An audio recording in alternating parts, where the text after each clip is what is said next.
नाज़रीन नवां खे आगाह कंदा हलूं। उमरकोट खां उमरकोट जे मुख़्तलिफ़ इलाक़नि में ज़ोरदार बरसात पई आहे। रोड रस्तनि ते पाणी बीहजी रहियो आहे। कचा घर ड्रही पट पइजी विया आहिनि।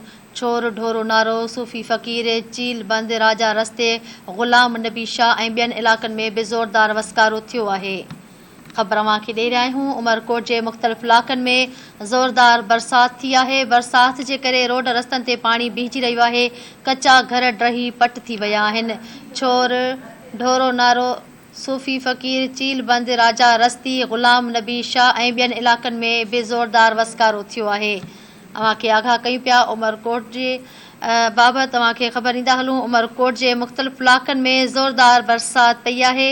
रोड रस्तनि ते पाणी बीहजी रहियो आहे, जॾहिं त कचा घर ड्रही पट पइजी विया आहिनि। छोर ढोरो नारो, सूफ़ी फ़क़ीर, चील बंद, राजा रस्ती, ग़ुलाम नबी शाह ऐं ॿियनि इलाक़नि में बि ज़ोरदार वसकारो थियो आहे।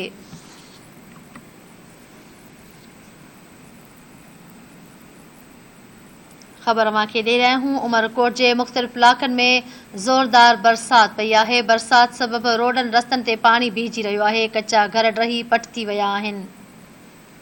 जॾहिं त उमरकोट जे मुख़्तलिफ़ इलाक़नि छोर ढोरो नारो, सूफ़ी फ़क़ीर, चील बंद, राजा रस्ती, ग़ुलाम नबी शाह ऐं ॿियनि इलाक़नि में बि ज़ोरदार वसकारो थियो आहे।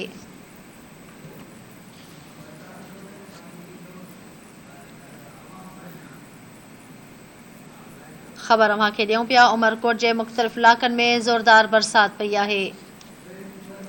इन ई हवाले सां उमरकोट खां धरती टीवी न्यूज़ जो रिपोर्टर सुहेल कुंभर लाइन ते मौजूद आहे। जी सुहेल, आगाह कजो, ॿिया कहिड़ा तफ़सील आहिनि?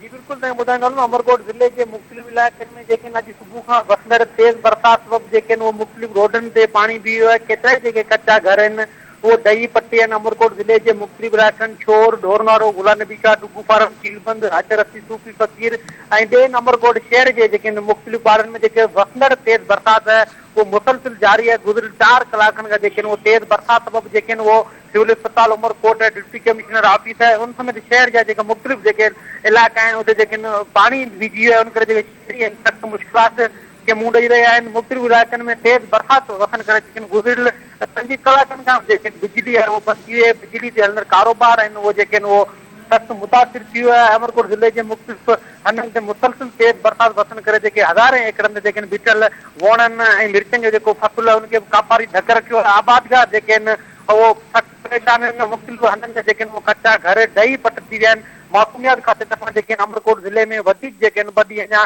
तेज़ बरसात रहण जी जेके अॻकथी कई आहे। उन जेके गुज़िरियल 3 कलाकनि खां जेके तेज़ बरसात है वो मुसलसिल जेके जारी है। उन करे मुख़्तलिफ़ इलाइक़नि में जेके वो पाणी बीठल आहे। इंतज़ामिया आहे वो अञा ताईं ज़ाहिर न थी जीअं कचा घर ॾही पट थी विया आहिनि। जीअं कचे वारे इलाइक़नि में जेके वो जेके सूरतहाल पाणी थो ख़राब थी रहे आहे। उन हवाले सां जेके ज़िले इंतज़ामिया अञा को बि जेके नोटिस न आहे वरितो।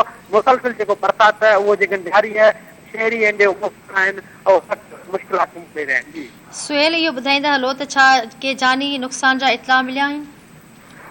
जी बिल्कुल, अञा केतिरा अमरकोट ज़िले में को जानी नुक़सान जो इतला न आहे मिलियो, पर मुख़्तलिफ़ हंधनि जेके वो तेज़ हवा करे जेके वण किरण ऐं जेके खंभा थियण सां जेके बिजली मुतासिर थी आहे। ऐं जेके कचे वारे इलाइक़नि में जेके कचा जेके घर ठहियल हुआ उहो बरसाती पाणी सभु किरी विया आहिनि। जेके उते जेके माण्हू आहिनि उहो नकल मकानी करे पंहिंजे रिश्तेदारनि वटि ॿियनि हंधनि जेके वञी रहिया आहिनि। अञा ताईं को जानी नुक़सान आहिनि। ठीकु आहे, वॾी महिरबानी सुहेल तफ़सील ॾियण जे लाइ।